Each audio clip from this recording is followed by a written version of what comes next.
తగలబెట్టండి sir Niranjan గారు. ఎప్పుడెప్పుడా అని ఎదురు చూసిన ఆ సమయం రానే వచ్చేసింది.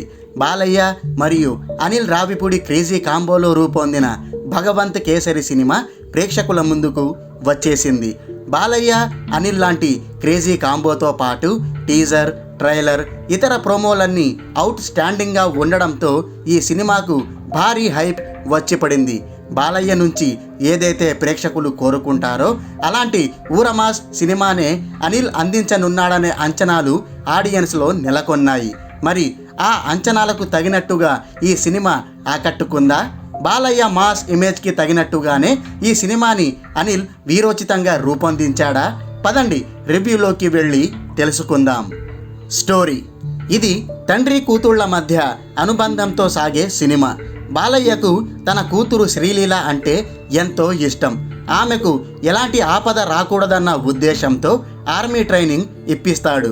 కానీ శ్రీలీలకు మాత్రం ఈ ట్రైనింగ్ తీసుకోవడం ఇష్టం ఉండదు. ఈ విషయం బాలయ్యకు ఎన్నిసార్లు చెప్పినా ఆయన పట్టించుకోడు. దీంతో శ్రీలీల తన తండ్రిపై ద్వేషం పెంచుకుంటుంది. ఇంతలో శ్రీలీల అనుకోకుండా ఒక సమస్యలో చిక్కుకుంటుంది. ఆ సమస్య నుంచి బాలయ్య తన కూతురిని ఎలా కాపాడతాడు? అసలు అర్జున్ రాంపాల్ ఎవరు? అతనికి బాలయ్యకి మధ్య ఉన్న కనెక్షన్ ఏంటి? ఇంతకు బాలయ్య ఫ్లాష్ బ్యాక్ ఏమిటి అనేదే ఈ సినిమా స్టోరీ. అనాలిసిస్: బాలయ్య సినిమాల్లో జనాలు ఏం కోరుకుంటారో అందరికీ తెలుసు. లార్జర్ దాన్ లైఫ్ రోల్, వీరోచితమైన డైలాగులు, మాసీ యాక్షన్ సీన్లు. ఈ మూడింటిని పుష్కలంగా జోడించి నరేషన్ని కాస్త ఆసక్తికరంగా మలిస్తే చాలు, ఆ సినిమా తప్పకుండా హిట్ అయిపోతుంది. స్టోరీ రొటీన్గా ఉన్నా పర్లేదు, ప్రెజెంటేషన్ ఊచకోత కోసేలా ఉంటే ఆడియన్స్ థియేటర్లపై దండయాత్ర చేసేస్తారు. బాలయ్య పట్ల ప్రేక్షకుల్లో ఉన్న ఈ అభిరుచిని చూసే డైరెక్టర్లు ఆయనతో వీరోచితమైన సినిమాలు చేస్తున్నారు. ఇప్పుడు డైరెక్టర్ అనిల్ రావిపూడి కూడా అదే స్ట్రాటజీని ఫాలో అయిపోయాడు. బాలయ్య కోసం తన కామెడీ పంథాని పక్కన పెట్టేసి భగవంత్ కేసరి సినిమాను out and out mass commercial ఎంటర్టైనర్గా రూపొందించాడు.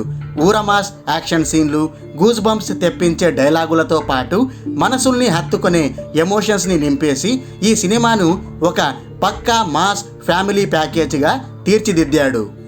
ఫస్ట్ హాఫ్ గురించి మాట్లాడుకుంటే మొదట్లో ఈ సినిమా ఒక ఇంట్రెస్టింగ్ నోట్తో ప్రారంభమై ఆ తర్వాత కాస్త ఫార్మల్గా సాగుతుంది. అరగంట గడిచిన తరువాత సినిమా ఇక ఒకే టెంపో మీద దూసుకుపోతుంది. 40 నిమిషాల పాటు ఏకధాటిగా మాస్ ట్రీట్మెంట్ ఇచ్చాడు డైరెక్టర్. ముఖ్యంగా భీమ్ షేరీ ఊచకోత ఎపిసోడ్ అయితే మైండ్ బ్లోయింగ్గా వచ్చింది. ఈ ఎపిసోడ్ని డైరెక్టర్ అనిల్ బ్రహ్మాండంగా హ్యాండిల్ చేశాడు. ఇంటర్వెల్ బ్లాక్ అయితే థియేటర్లు దద్దరిల్లిపోవాల్సిందే. అక్కడున్న యాక్షన్ బ్లాక్ డైలాగులు ఒక్క అభిమానుల్నే కాదు, సాధారణ ఆడియన్స్ని కూడా ఉర్రూతలూగించేలా చేస్తాయి. ఇక సెకండ్ హాఫ్ విషయానికి వస్తే ఇది ఫ్లాష్ బ్యాక్ ఎపిసోడ్తో స్టార్ట్ అవుతుంది. బాలయ్య చెప్పినట్టుగానే సర్ప్రైజింగ్ లుక్లో కనిపించి ఆయన పెద్ద షాక్ ఇచ్చారు. ఈ ఫ్లాష్ బ్యాక్ ఎపిసోడ్ పవర్ఫుల్గానే ఉంటుంది. ఈ సెకండ్ హాఫ్లో డైరెక్టర్ అనిల్ తన కామెడీ ట్రాక్ని పక్కన పెట్టేసి దూకుడుగానే రూపొందించాడు. హై వోల్టేజ్ ఎలివేషన్ సీన్లను బాగా దట్టించేశాడు. హీరో విలన్ మధ్య నువ్వా నేనా అన్నట్టుగా సీన్లను ఆసక్తికరంగా మలిచాడు. మధ్య మధ్యలో సెంటిమెంట్లతోనూ ఆకట్టుకున్నాడు.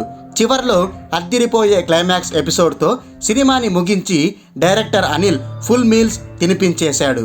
అవును, అక్కడక్కడ కొన్ని లూప్ హోల్స్ ఉన్నాయి, కానీ ఓవరాల్గా మాత్రం ఈ సినిమా దబిడిదిబిడే అనిపించడం ఖాయం. నటీనటుల గురించి మాట్లాడుకుంటే బాలయ్య తన ఏజ్కి తగ్గ పాత్రలో పర్ఫెక్ట్గా సెట్ అయ్యారు. ఎప్పట్లాగే ఇందులో కూడా ఎనర్జెటిక్గా నటించి అందరిలోనూ జోష్ నింపేశారు. కాజల్ పాత్ర చాలా చిన్నదే, ఆమె పాత్రకు పెద్దగా స్కోప్ కూడా లేదు. ఇప్పటి వరకు గ్లామరస్ రోల్స్ చేసిన శ్రీలీల ఇందులో నటనకు ప్రాధాన్యం ఉన్న పాత్రలో నటించి మంచి మార్కులు కొట్టేసింది. విలన్గా అర్జున్ రాంపాల్ మంచి విలనిజం పండించాడు, కానీ 100% సాటిస్ఫై చేయలేకపోయాడని అనిపిస్తుంది. ఈ సినిమాలో ఇంకా చాలామంది నటీనటులు ఉన్నారు. ఈ సినిమాకు బాలయ్య, అనిల్ తర్వాత తమన్ మరో హీరోగా నిలిచాడు. అఖండ తర్వాత దొమ్మలు అదిరిపోయేలా బ్యాక్గ్రౌండ్ స్కోర్ అందించి ఈ సినిమాకు బ్యాక్బోన్లా నిలిచాడు. అయిపోయి